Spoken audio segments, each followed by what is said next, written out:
Bharatiya Janata party में मैं इसके प्रारंभिक दिनों से ही रहा। पार्टी के वरिष्ठतम नेता श्रीमान अटल बिहारी वाजपेयी, राजमाता जी सिंधिया, लाल कृष्ण जी आडवाणी, सुषमा स्वराज, सुंदर सिंह भंडारी जैसे बड़े नेताओं के साथ मैंने काम किया है। मैं अटल जी को फॉलो करता था। वो भारत माता को क्या रूप देते थे, कैसा उसका वर्णन करते थे। वो कहते थे कि भारत कोई जमीन का टुकड़ा नहीं है, ये जीता जागता राष्ट्र पुरुष है। इस देश के संबंध में वो वर्णन करते थे, कवि थे, कंकर कंकर शंकर है और बिंदु बिंदु गंगा जल है। अटल बिहारी वाजपेयी हमेशा मुझे आगे बढ़ाते थे और उनके स्पीच को मैं फॉलो करता था। यहाँ से आगे बढ़ते हुए हम बहुत सारी बातों को उनसे ग्रहण करके भारतीय जनता पार्टी में हम रहे। अटल जी जब प्रधानमंत्री थे तो उन्होंने पूरे देश में 3 बड़े जो राज्य थे उनको उन्होंने 2-2 भागों में बांटा। हमारा छत्तीसगढ़ पहले अविभाजित मध्य प्रदेश में था, उन्होंने उसको एक दूसरा राज्य बना करके छत्तीसगढ़ बनाया, बिहार को झारखंड बनाया और उत्तर प्रदेश को उत्तराखंड। और इस तरह से उन्होंने प्रगति और उसकी आगे बढ़ने की भावना को आगे बढ़ाया। मैं ऐसा मानता हूं कि जैसे ही छत्तीसगढ़ बना, भारतीय जनता पार्टी मेजॉरिटी में नहीं थी। हम लोग अलग आए 2000 में और कांग्रेस मेजॉरिटी में थी, इसलिए अजीत जोगी कांग्रेस पार्टी के नेता बने, वो मुख्यमंत्री बनाए गए। मुझे माननीय अभी के प्रधानमंत्री जी ने यहाँ आकर के नेता प्रतिपक्ष बनाया और हम लोग सब काम में लग गए। परिणाम ये हुआ कि अजीत जोगी से पूरी लड़ाई शुरू हो गई और सरकार बनाने के लिए मैंने सड़क पर लगातार संघर्ष किया, हाथ पांव तुड़वाए। छत्तीसगढ़ जब बना तो हम पूरी ताकत में लग गए कि यहाँ भारतीय जनता पार्टी की सरकार कैसे बनाई जाए। अजीत जोगी के साथ लड़ाई हुआ। मुझे टिकट मरवाही में दे दिया गया। मैंने कहा कि मरवाही से मैं चुनाव नहीं जीतूंगा, लेकिन प्रदेश को जिता दूंगा, पार्टी को जिता दूंगा और मैं तपकरा से खुद जीत के आऊँगा, यहाँ नहीं जीत सकता। लेकिन यहाँ भी षड्यंत्र पूर्वक मुझे मरवाही में तो लड़ाया गया, लेकिन तपकरा की टिकट काट दी गई।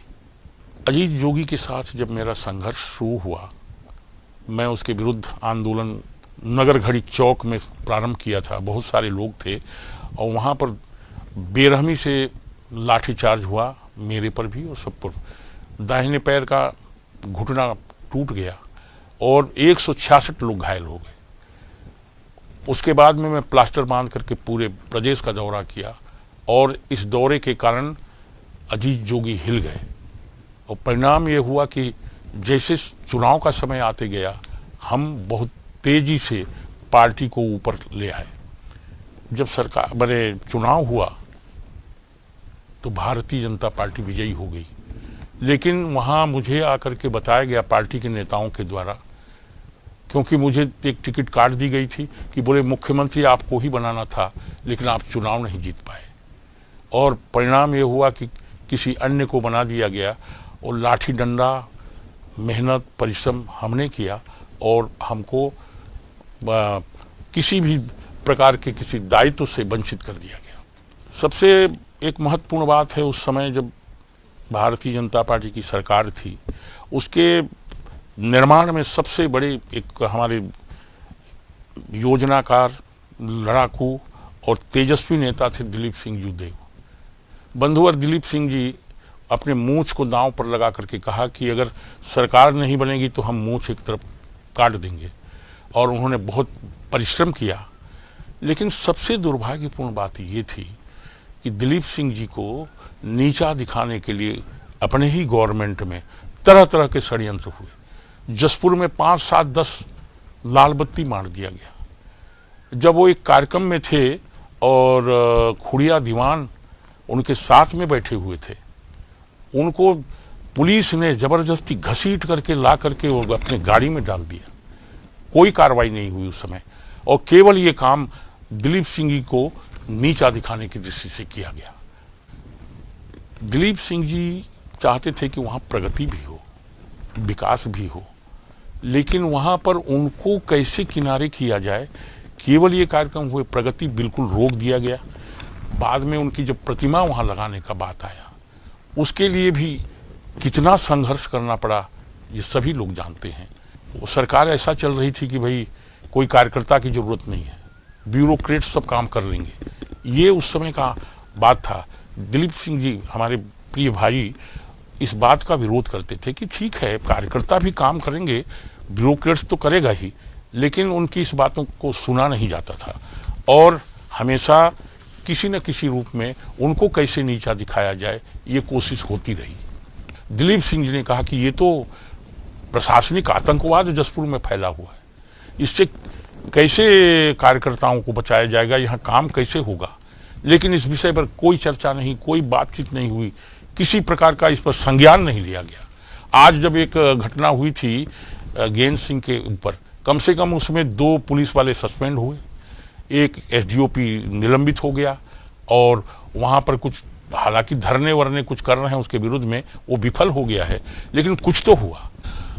आने वाले समय में जब चुनाव हुआ तो दिलीप सिंह जी को नीचा दिखाने की दृष्टि से पोस्टर बैनर से उनका फोटो नाम सब गायब कर दिया गया। कार्यकर्ताओं ने जब विरोध किया कि ऐसे कैसे हो सकता है कि जसपुर में इतना बड़ा चुनाव हो रहा है और माननीय दिलीप सिंह जी का फोटो नाम कुछ भी नहीं है, तब दूसरा मैंने पोस्टर और बैनर बनवाया गया। ब्यूरोक्रेट्स जिस तरह से हावी हो रहा था, कार्यकर्ता किनारे हो गए थे, इसका विरोध करता था कि भाई यहाँ पर कार्यकर्ताओं की भी सुनी जानी चाहिए, उनके हिसाब से भी काम होना चाहिए, ब्यूरोक्रेट्स तो करें ही।